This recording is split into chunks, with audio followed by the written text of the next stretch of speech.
Welcome to our channel. இன்னைக்கு நம்ம சேனல்ல பார்க்கக்கூடிய ரெசிபி கருணைக்கிழங்கு பச்சடி. இதுக்கு தேவையான பொருட்கள் கருணைக்கிழங்கு, புளி சின்ன எலுமிச்சம்பழ சைஸு, சின்ன வெங்காயம் 15 முதல் 20 வரைக்கும், உப்பு தேவையான அளவு, அரைப்பதற்கு தேங்காய், ஜீரகம். இது இவ்வளவுதான் நமக்கு தேவையான பொருட்கள். கருணைக்கிழங்கு பச்சடி எப்படி செய்யலாம் அப்படிங்கிறத பார்ப்போம். அதுக்கு முதல்ல கருணைக்கிழங்கை நல்லா வாஷ் பண்ணி குக்கரில் சேர்த்து 1 கிளாஸ் தண்ணி சேர்த்துருக்குறேன். இதை நம்ம 4 விசில் விட்டு நல்லா வேக வச்சு எடுத்துக்கலாம்.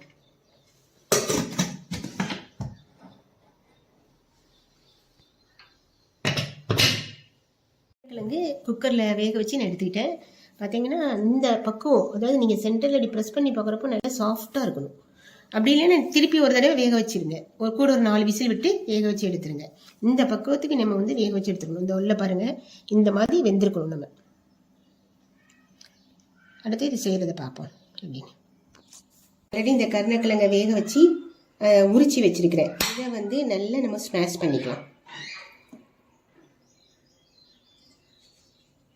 வேக வச்ச கருணைக்கிழங்கை இந்த மாதிரி நல்லா ஸ்மாஷ் பண்ணி எடுத்துக்கிடணும். எடுத்த பின்னாடி புளிக்கரைசல், ஆல்ரெடி நான் புளி கரைச்சி வச்சிருக்கிறேன், அதை இதில் சேர்க்குறேன். நான் அதோட நல்லா ஃபுல்லாக 2 டேபிள் ஸ்பூன் வரமிளகாத்தூள், 1/4 டீஸ்பூன் மஞ்சப்பொடி, அடுத்து தேவைக்கேற்ப உப்பு. நான் 1 டேபிள் ஸ்பூன் உப்பு சேர்த்துருக்குறேன். இப்போ இது எல்லாத்தையுமே சேர்த்து நம்ம நல்லா மிக்ஸ் பண்ணிக்கணும். இந்த மிக்ஸ் பண்ண இந்த கலவையை இப்போ நம்ம அடுப்பில் சேர்த்து இதனுடைய ரா ஸ்மெல் போகணும். ஒரு கொதி விட்டுடலாம். அந்த வரமிளகா, அந்த கருணைக்கிழங்கு, அதனுடைய ரா ஸ்மெல்லாம் போகிற வரைக்கும் ஒரு தடவை நல்லா நம்ம கொதிக்க விட்டுடலாம். நல்ல தண்ணி இதோட சேர்த்து நீங்கள் ஆட் பண்ணிக்கோங்க. இந்த கன்சிஸ்டன்சிக்கு வரணும் நம்மளுக்கு. அந்தளவுக்கு நீங்கள் தண்ணி சேர்த்து ஒரு கொதி அதை கொதிக்க விட்டுடலாம். அதில் பார்த்தீங்கன்னா இந்த கருணைக்கிழங்கு நீங்கள் வாங்கின அன்றைக்கே யூஸ் பண்ணக்கூடாது. அதை ஒரு 2 or 3 டேஸ் நம்ம நினச்சினும் வீட்டில் வச்சுக்கணும். அதுக்கப்புறம் தான் நம்ம கொஞ்சம் பழைய கிழங்கு ஆன பின்னாடி யூஸ் பண்ணணும். ஃப்ரெஷ்ஷாக யூஸ் பண்ணும்போது பார்த்தீங்கன்னா த்ரோட்டில் ஒரு மாதிரி இரிட்டேஷன் மாதிரி வரும் நமக்கு. ஸோ இப்போ நான் தண்ணி சேர்த்துட்டேன். இப்போ இது நல்ல அந்த ரா ஸ்மெல் போகட்டும், அதனால் கொதிக்கட்டும். இந்த டைமில் நம்ம மிக்சியில் நான் தேங்காயும் ஜீரகமும் அரைச்சி எடுத்துகிட்டு வந்துடுதேன். ஸோ இந்த பாருங்கள், இந்த ஸ்டேஜ் ஒரு கொதி வந்த பின்னாடி அந்த மிளகாத்தூளோட ரா ஸ்மெல்லாம் கொஞ்சம் போகணும். அது போன பின்னாடி நான் தேங்காய் அரைச்சி வச்சுருக்கிறேன், இதை சேர்த்துடலாம். நம்ம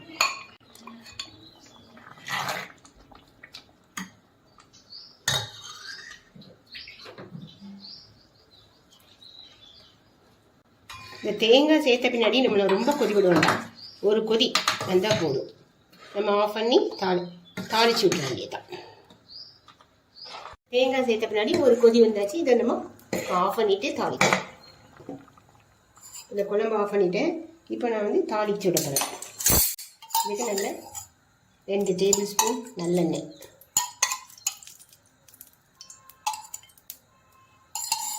சேர்த்து பின்னாடி கடுகு, உடைச்ச உளுந்து,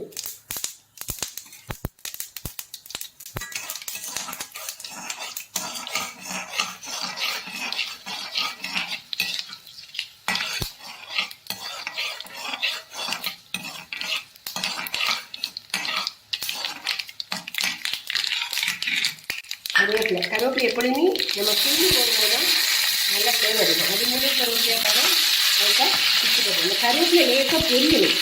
கருவேப்பிலை பொரிஞ்சாலும் அதனுடைய ஃப்ளேவர் நல்லாயிருக்கும். இது நெக்ஸ்ட்டு சின்ன வெங்காயம், ஒரு 15 சின்ன வெங்காயம் நான் கட் பண்ணி வச்சுருக்கிறேன், அதை ஆட் பண்ணிட்டேன். இந்த சின்ன வெங்காயம் நல்லா செவக்கணும். வடகை மாதிரி செவந்த பின்னாடி நம்ம அதை இந்த குழம்பு வச்சுருக்கோம். இந்த சீக்கிரம் வேணும்னா 2 கல் பேக் பண்ணிக்கிறேன். நமக்கு வெங்காயம் நல்லா செவந்த பின்னாடி நம்ம அடுப்பை ஆஃப் பண்ணி குழம்புல சேர்த்துடலாம்.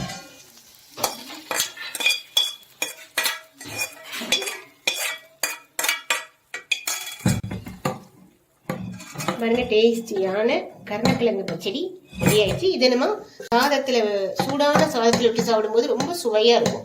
நம்ம கருணக்கிழங்கு மசியல், கருணக்கிழங்கு சிப்ஸு இந்த மாதிரி தான் சாப்பிட்டுப்போம்.